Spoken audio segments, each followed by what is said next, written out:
The Comanche controlled a territory the size of modern-day Germany across the southern Great Plains. 240,000 square miles of open grassland, river valleys, and desert scrub. No maps, no supply chains, no hospitals, no grocery stores within 1,000 miles in any direction. Just a set of survival skills so effective that the United States Army spent 40 years trying to beat them and mostly failed.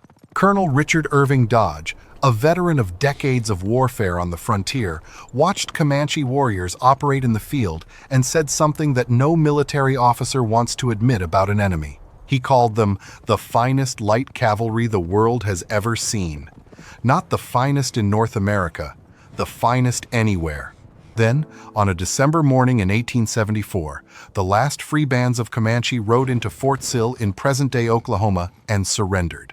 Not because they were outfought on the battlefield, because the buffalo herds had been deliberately destroyed, and with them, the entire survival system that had kept the Comanche alive and dominant for close to 2 centuries.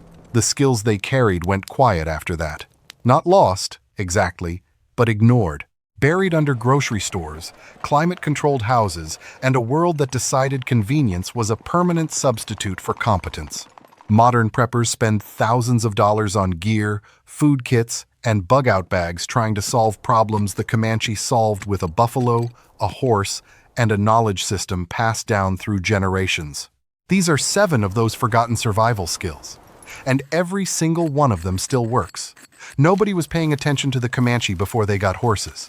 They were a small band of Shoshone speakers living in the mountains of present-day Wyoming, hunting small game on foot like dozens of other groups. That was about to change. When Spanish horses began spreading across the southern plains in the late 1600s, the Comanche were the first to understand what that animal actually meant. Not just transportation, a complete reinvention of how human beings could survive on open grassland. Within a generation, they had migrated south, seized a territory stretching from the Arkansas River down to the Edwards Plateau in central Texas, and earned a name from the Ute people that roughly translates to anyone who wants to fight me all the time. The survival knowledge they built in that territory was not primitive. It was engineering without textbooks. And most of it has been sitting in plain sight for over 150 years, waiting for somebody to pay attention. Number 1. The original survival superfood that lasts years without a refrigerator. Walk into any outdoor supply store, and you will find shelves of freeze-dried meals, vacuum-sealed pouches, and protein bars wrapped in enough plastic to insulate a small house. Every one of them requires a factory, a supply chain, and electricity. The Comanche had none of that. What they had was pemmican. Pemmican starts with lean buffalo meat, sliced thin and dried in the sun until every trace of moisture is gone. That dried meat gets pounded into a fine powder, then mixed with rendered animal fat, usually tallow from the buffalo itself. Sometimes dried berries went in too, choke cherries or service berries, but the core recipe was just 2 ingredients: meat powder and fat. The science behind why it works is almost embarrassingly simple. Bacteria need water to grow. Fully dried meat has almost no water. Rendered fat, when it is pure and free of moisture, creates a seal that locks out oxygen and further prevents microbial activity. The result is a food that packs roughly 400 to 500 calories per 100 grams and stays edible for 2 to 5 years at room temperature. Modern energy bars average around 200 calories for the same weight, and most of them expire in 6 months. Pemmican was so calorie-dense and so stable that it later became the primary fuel for European fur traders and Arctic explorers. The Hudson's Bay Company built entire trade routes around it, and the original recipe came from indigenous peoples of the plains who had been making it for centuries before any European showed up. The Comanche carried pemmican in rawhide parfleche bags during long journeys, during winter when hunting was difficult, and during war parties that covered hundreds of miles in a matter of days. A warrior could sustain himself on a few handfuls of pemmican per day and keep moving at a pace that left pursuing armies completely unable to keep up. Think about what that means in practical terms. A Comanche war party could leave camp, ride for 5 days across open grassland with nothing but pemmican in their saddlebags. execute a raid 300 miles from home, and ride back without ever needing to stop and hunt for food. No army in the Americas could match that range and speed because no army had a portable food source that dense and that stable. Modern preppers spend hundreds of dollars on freeze-dried food kits that require boiling water to reconstitute. The Comanche had a better solution, and it cost them one buffalo and a few hours of labor. This is where the story takes a turn nobody expected, because pemmican was not even the most impressive thing the Comanche could get out of a single buffalo. Number 2. Turning one animal into an entire supply chain. When a Comanche hunting party brought down a buffalo on the open grasslands of Comancheria, what happened next was one of the most efficient resource extraction processes in human history. Nothing was wasted. Not the bones, not the organs, not the tail, not even the dung. The meat fed the band.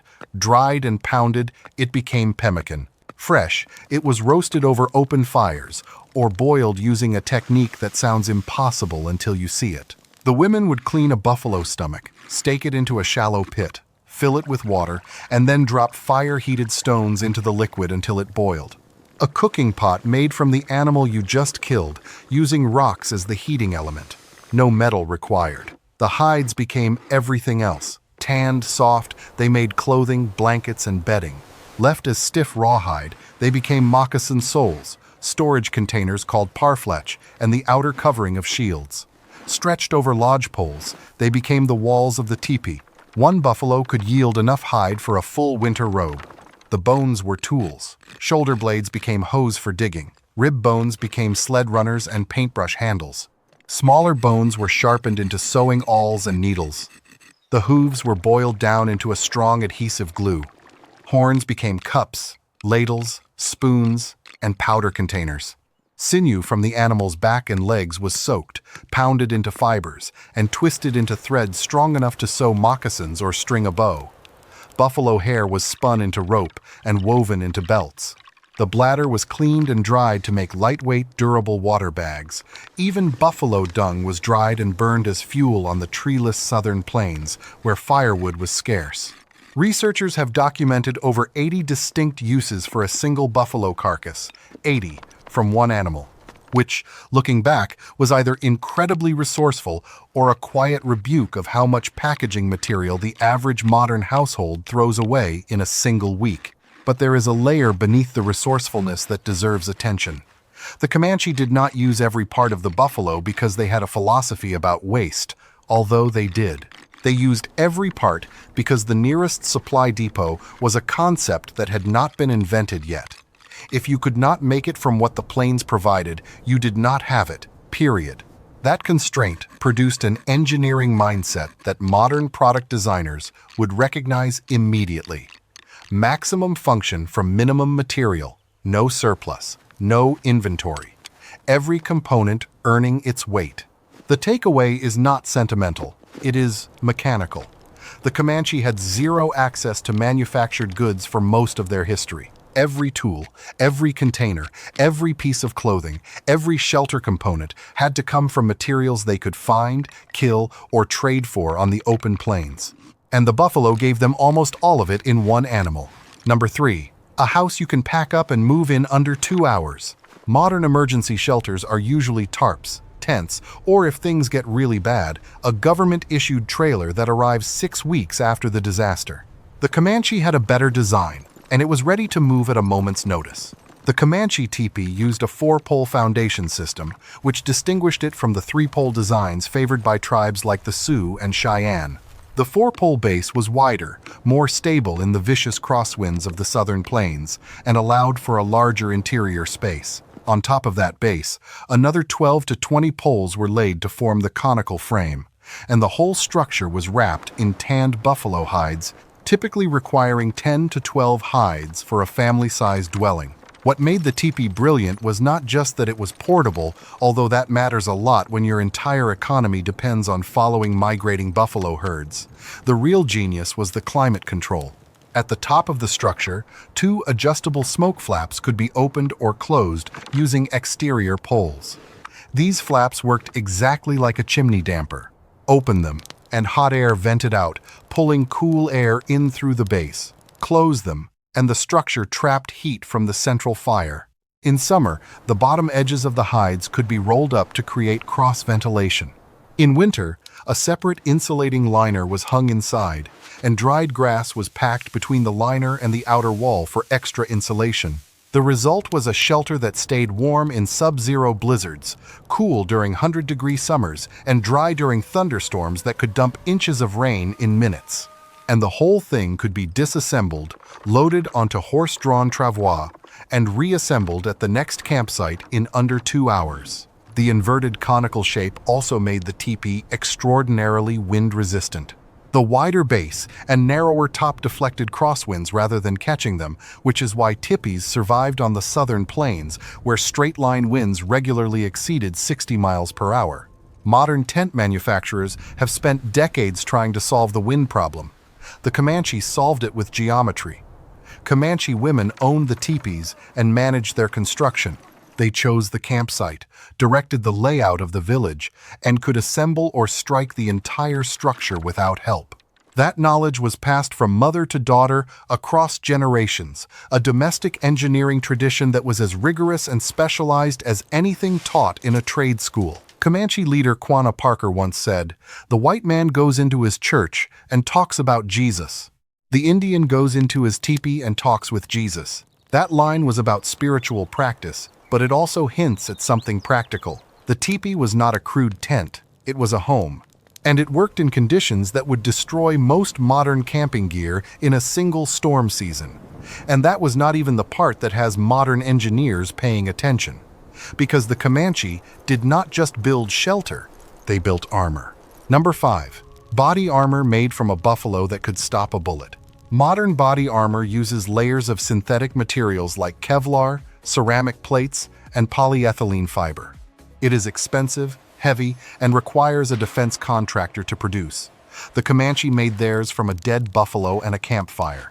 Comanche war shields were constructed from 2 layers of buffalo hide, specifically the thick skin from the neck and shoulder of a bull, which is the densest part of the animal. The hides were hardened over a fire, a process that shrank and toughened the fibers until they became almost rigid. Between those 2 layers, the space was packed tightly with materials like feathers, animal fur, or sometimes whatever else was available. One shield, recovered by historians, was found stuffed with pages torn from an Anglo-American book about the history of Rome. These shields could reliably deflect arrows. Multiple accounts from the 1800s confirm they could also stop black powder musket balls, the standard ammunition of the era. They were not designed to stop high-powered rifle rounds from weapons like the Sharps or the Spencer, but against the smoothbore muskets and pistols that most soldiers and settlers carried through the early 19th century, a Comanche shield worked. If you are wondering how 2 layers of animal skin could stop a lead ball, the answer is the same principle behind modern composite armor.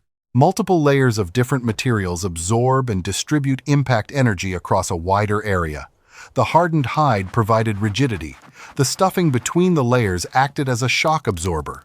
The combination was tougher than either material alone. Warriors treated their shields as sacred objects. Each one was painted with designs received during a vision quest, and the shields were stored in secret locations up to a kilometer from the warrior's home teepee. Before battle, the buckskin cover was removed to reveal the painted face, a ritual that was as much psychological warfare as it was spiritual practice. Colonel Richard Irving Dodge, a veteran of the Plains Wars, called the Comanche the finest light cavalry the world has ever seen. The shields were part of why. Lightweight enough to carry on horseback, tough enough to stop the weapons of the era, and produced entirely from materials found on the plains. If you have been watching this far and finding this useful, hit subscribe. I cover forgotten history like this every week. Enter Sanapia, born Mary Poapabidi, around 1895 near Fort Sill, Oklahoma. She is believed to be the last Comanche eagle doctor, a title given to healers with eagle medicine for treating the sick, and her story connects directly to the next survival skill on this list. Number 6. Field medicine that actually worked. The popular image of pre-modern indigenous medicine is all drums and chanting, and yes, spiritual practices were a real part of Comanche healing. But what gets left out of that picture is how much of Comanche medicine was grounded in practical, effective technique. The Comanche had working knowledge of the tourniquet. They understood how to apply pressure to a wound to stop arterial bleeding, and they used ligatures made from sinew to tie off blood vessels. According to documentation from the Texas State Historical Association, they were quite effective at treating injuries like broken bones and gunshot wounds. For snake bites, they used a combination of oral suction, poultices made from plants like snakeroot and alder bark, and sometimes applied a piece of the biting snake itself to the wound. For other illnesses, they administered a range of herbal remedies. Castor oil and euphorbia worked as purgatives. Sassafras was used for chest inflammation. Alder bark dressed wounds and helped prevent infection. Sanapia, the eagle doctor, was documented by anthropologist David E. Jones in 1967. She adopted Jones as her son to justify passing her knowledge to an outsider. Her healing practice combined traditional Comanche medicine with elements of Christianity and pietism, and she used treatments that included laying on of hands, herbal medicines, and prayer. Her purpose in cooperating with Jones was to preserve knowledge that her own children had not shown interest in learning. The broader point goes beyond any single healer. The Comanche lived in an environment where the nearest hospital was hundreds of miles away and had not been invented yet. A broken leg on the open plains, an arrow wound during a raid, a rattlesnake bite while gathering water. These were not hypothetical emergencies. They were weekly events. And the Comanche developed a medical response system that kept their people alive in conditions that would send a modern hiker into a helicopter evacuation. Consider what that means in practice. A warrior gets hit with an arrow during a skirmish on the open prairie in present-day West Texas. The nearest military surgeon is at a fort 200 miles east. There is no radio to call for help, no ambulance, no morphine. The warrior's band has to treat that wound in the field with materials gathered from the surrounding landscape, while also managing the possibility that the enemy who fired the arrow is still nearby. And they did it, routinely, with outcomes good enough that the U.S. Army eventually took notice of Comanche wound treatment and acknowledged that in certain categories of field injury, the Comanche got better results than military doctors working with manufactured supplies. In 3 generations, Comanche warriors would understand exactly what the loss of this knowledge meant, because the reservation system did not just take their land, it dismantled the entire survival framework that the land demanded. Number 4. Turning a horse into a weapon, a vehicle, and a survival system all at once. This entry is positioned in the middle of this list for a reason. It is the single most important survival adaptation in Comanche history, and it changed the balance of power across the entire North American continent. Before the Comanche acquired horses from the Spanish in the late 1600s, they were a foot-bound mountain people with a limited range and limited influence. Within 50 years of mastering the horse, they controlled the largest territory of any plains tribe and had stopped the northward expansion of the Spanish Empire cold. Comanche children were given their own horses at 4 or 5 years old. By 6, they could ride bareback. By the time a boy reached puberty, he was expected to perform feats of horsemanship that professional rodeo riders today would struggle to match. A Comanche warrior could drop to one side of a galloping horse, hang by a single heel hooked over the animal's spine, and fire arrows from beneath the horse's neck. The horse became a living shield, blocking the warrior's body from enemy fire while he returned shots at full speed. According to S.C. Gwynn's account in Empire of the Summer Moon, Comanche archers could reliably hit a target the size of a doorknob from 50 yards 4 out of 5 times.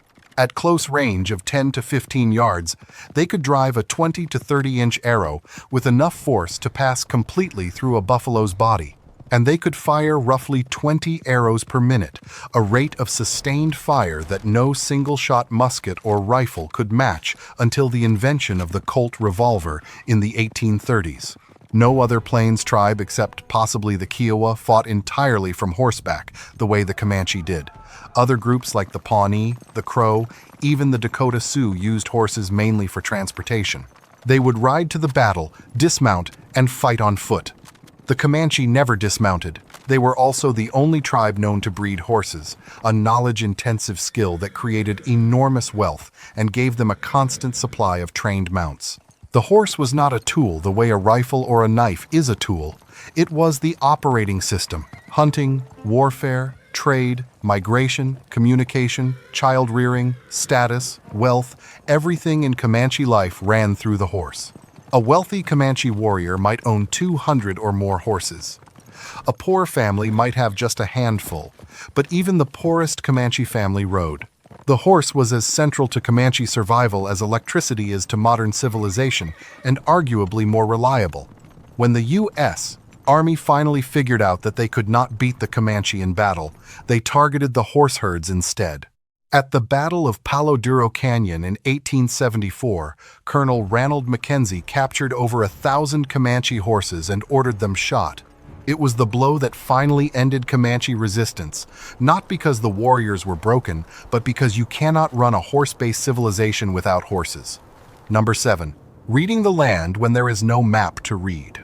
This is the survival skill that is hardest to explain to modern people, because we live in a world where a $3 phone app can tell you exactly where you are on the planet at any moment. The Comanche navigated 240,000 square miles of open grassland, much of it featureless to an untrained eye, without a compass, without a map, and without ever getting lost.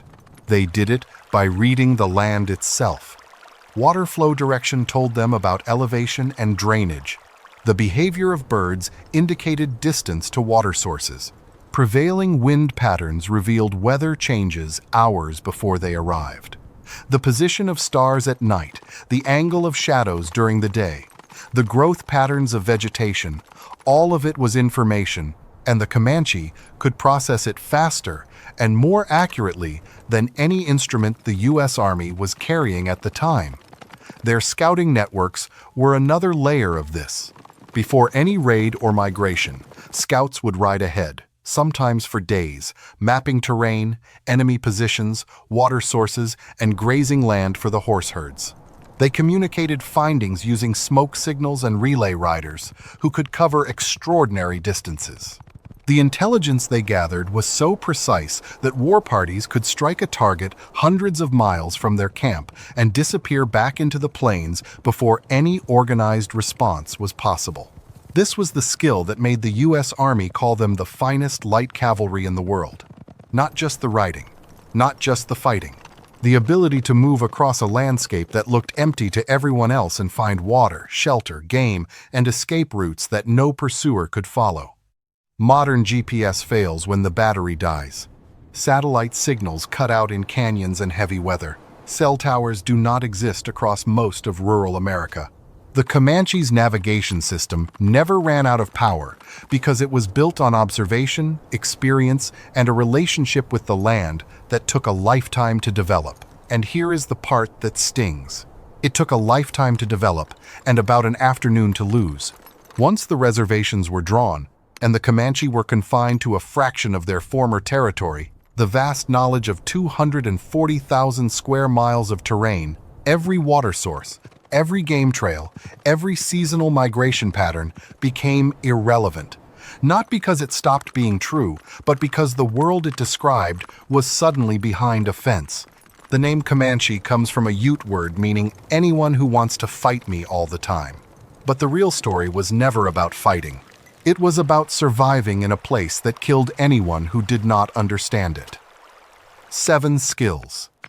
Pemmican that outlasted canned goods by centuries. A resource system that turned one buffalo into an entire material economy. Shelter that controlled its own climate. Armor that stopped bullets. Medicine that mended gunshot wounds on the open prairie. Horses trained into the most effective mobile fighting force on the continent. And a navigation instinct that made 240,000 square miles of trackless grassland feel like home. Every one of these skills was developed without a factory, a laboratory, or a university, and every one of them still works today. The Comanche called themselves Numanu, the people. The Ute called them anyone who wants to fight me all the time. Both names were accurate, but neither one captured the part that matters most, which is that the Comanche did not just survive the southern plains. They dominated them. And the skills that made it possible are sitting right there in the historical record, waiting for anyone willing to pay attention. If this video changed how you think about survival, the one on screen right now goes deeper into how the Comanche engineered solutions that modern science is just catching up to. Click it,